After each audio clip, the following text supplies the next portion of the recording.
হয়, আজি খুব এটা সুন্দৰ দিন।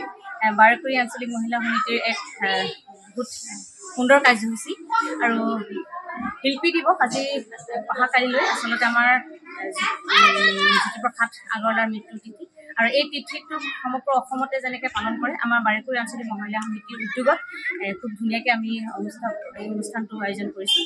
আৰু এই ক্ষেত্ৰত আমাক দল সংগঠনবিলাকে সহায় কৰিছে। বাৰেকুৰি আঞ্চলিক মহিলা সমিতিক সহযোগ কৰিছে ইয়াৰ শাখা সমিতিসমূহে, আৰু হাতীজান গাঁৱৰ যিমান দল সংগঠন আছে সকলোৱে সহায় সহযোগ কৰিছে, আৰু হাতীজান গাঁৱৰ ৰাইজে সহায় কৰিছে, বাৰেকুৰিবাসী ৰাইজে সহায় কৰিছে। গতিকে এনেকুৱা অনুষ্ঠানবিলাক আচলতে আমি উদ্যোগ লৈছোঁ, আৰু এইবিলাক অনুষ্ঠানেই কেৱল নহয় যে অন্যান্য আমাৰ গাঁওসমূহত যিবিলাক সমস্যা আছে এই সমস্যাসমূহতো বাৰেকুৰি আঞ্চলিক মহিলা সমিতি আগবাঢ়ি গৈছে অন্যান্য দিশত।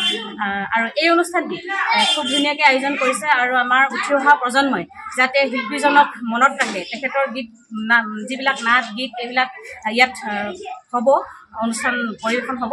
গতিকে এইবিলাকতো আমাৰ ল'ৰা ছোৱালীয়ে যাতে শিকিব পাৰে তাৰ এটা সুযোগ আমাৰ মহিলা সমিতিয়ে প্ৰদান কৰিব বিচাৰিছোঁ।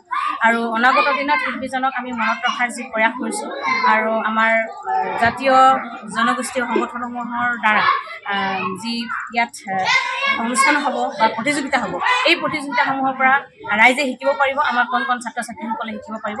এই উদ্দেশ্যে আমাৰ এই সুন্দৰ যি কাৰ্যসূচী এই কাৰ্যসূচী গ্ৰহণ কৰিছে বুলি আমি সকলোৱে শলাগ লৈছোঁ, আৰু আমি চেষ্টা কৰিছোঁ কিবা এটা কৰিবৰ কাৰণে। কিমানখিনি আগবাঢ়ো নাজানো, কিন্তু ৰাইজৰ সহযোগ আমি খুব ধুনীয়াকৈ পাইছোঁ।